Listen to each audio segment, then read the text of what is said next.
Bonjour, je me présente Simone Thiérault, j'ai 30 ans.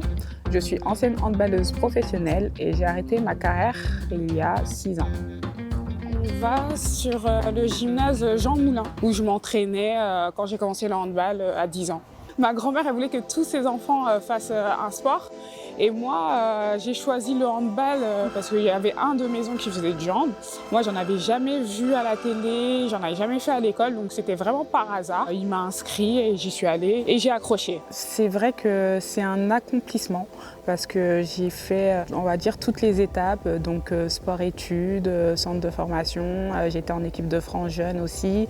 Donc c'est vrai que quand on arrive à être jusqu'à professionnel. Moi, en tout cas, c'était mon but de jouer en division 1 au plus haut niveau. Avec mon handicap, en tout cas, quand je suis arrivée à cette étape-là, j'étais fière de moi, fière de mon parcours.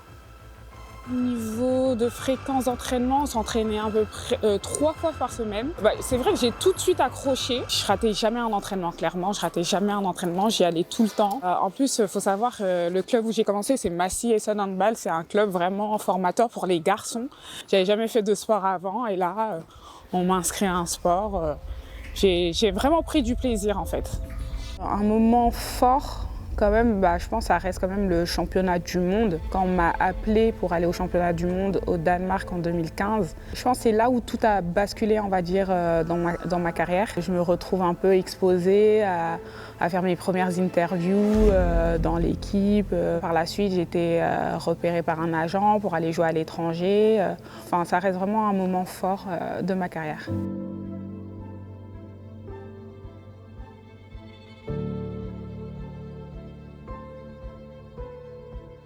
J'ai une paralysie obstétricale, j'ai eu un arrachement du plexus brachial à la naissance. Donc l'arrachement du plexus brachial, moi, il y a 2 nerfs qui ont été touchés, donc le nerf de l'épaule et du coude.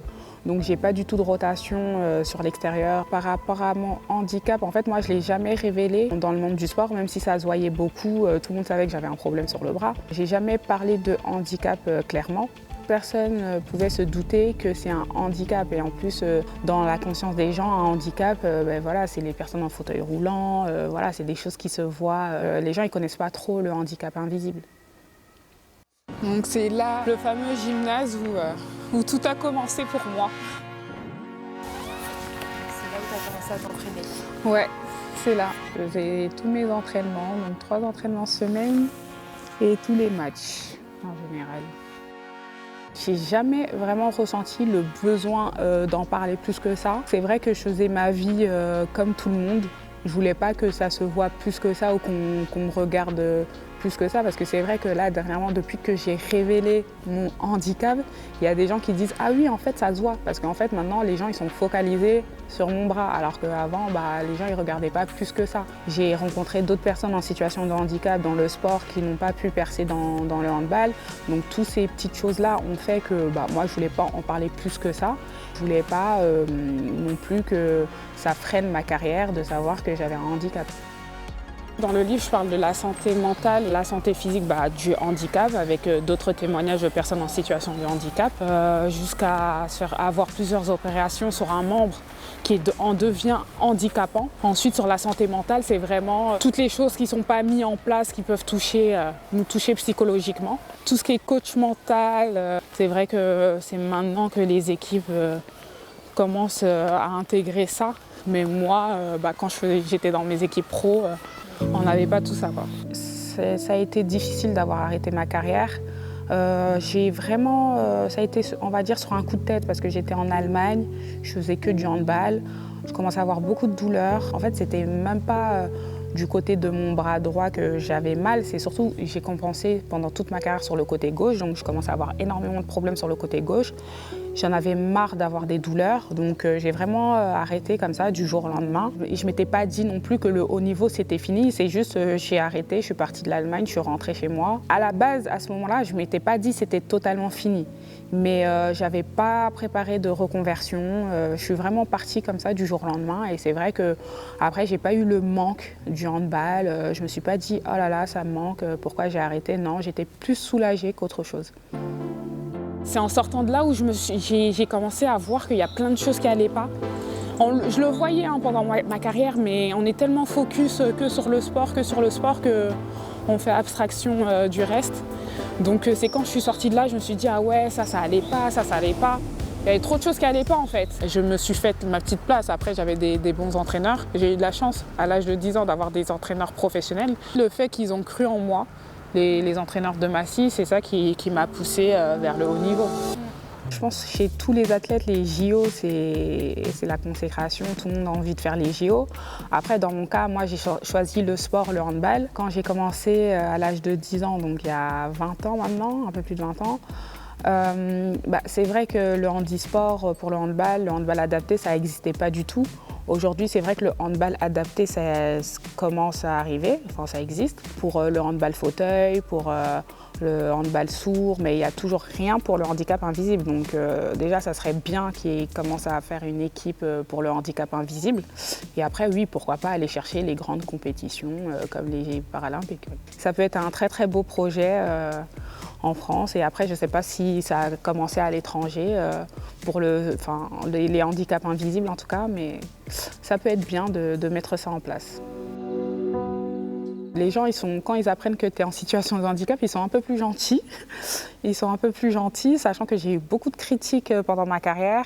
J'ai eu beaucoup de moqueries, beaucoup de réflexions. Donc c'est vrai je pense qu'il y a des gens, ils se sont sentis bêtes. Donc ouais, après j'ai eu beaucoup de messages positifs. Les gens, ils étaient étonnés parce qu'il y a beaucoup de gens dans mon entourage qui ne savent pas, vu que moi j'en parle jamais. Même au niveau des gestes que je ne peux pas réaliser. La première vidéo que j'ai faite avec Petite Mue, c'était la première fois que je montrais les gestes que je ne pouvais pas faire, c'est-à-dire dans mon entourage, tout le monde savait que j'avais un problème sur le bras, mais personne ne savait mes limites en fait.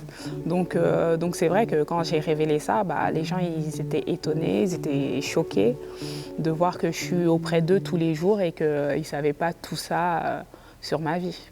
Là, ça faisait à peu près 5 ans que j'avais arrêté ma carrière pro. C'est vrai qu'il y avait pas mal de clubs à chaque fois qui me contactaient pour que je vienne les aider en fin de saison ou renforcer l'équipe. Et c'est vrai que j'avais jamais vraiment réussi à reprendre dû à toutes mes douleurs. Et là, dernièrement, j'ai vraiment réussi à reprendre pour 2 mois. Je suis allée jouer en Guadeloupe, ça c'était en mars 2023.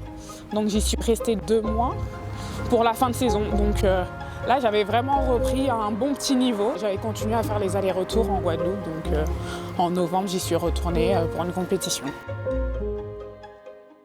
Heureusement que j'ai fait du sport qui utilise les bras parce que dans cette pathologie-là, en tout cas pour moi, je pense qu'il faut un maximum bouger ses membres.